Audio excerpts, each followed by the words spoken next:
යාළුවනේ අපි අද රුටි හදන්න යන්නේ. කොහොමද හදන්නේ? මේ තියෙන ලයිස්තුව. පත්තෑයු බැදුම. ඇහුන්නේ. ගෝනු සුසු. නරකනේ. නියගල හොත. මාරි. නයි විතර උම්ලට්. බේමු.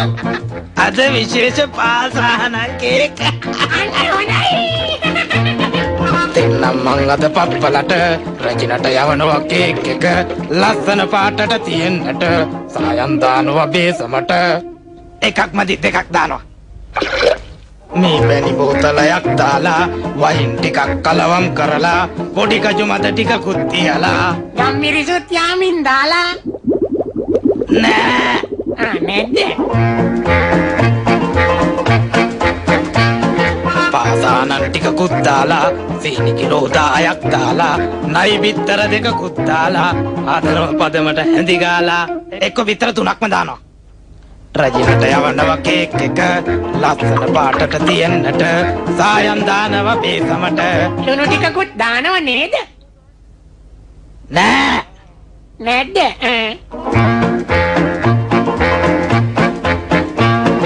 මිනි ඔළුවකුයි කටුස්සෙකුයි පොළඟගේ දලකුයි නාගයකුයි රස වෙන්නට රට ඉදි ටිකකුයි නෑ නෑ නාරම්බික් තුනකුයි වැඩි එකක් හොඳට ඕම ඇති රට කජු ටිකකුත් පොතු ගාලා පොතු ටික දානවා මද කාලා හොඳ ඇටි පදමට හැඳි ගාලා සුගඳ එන්න දානව වැනිලා.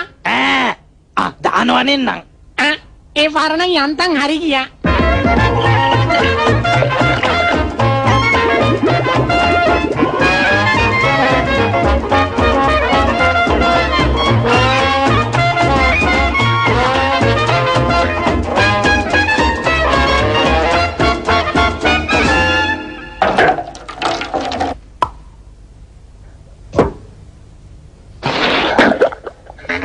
හැදුවේ කේක් එක අපි දෙන්නයි අහුවෙන්නේ අර පප්පලවයි මාලිගාවේ වැඩ මග නවතේ මග බාස්ස දැන් කිඹුල්ලුකයි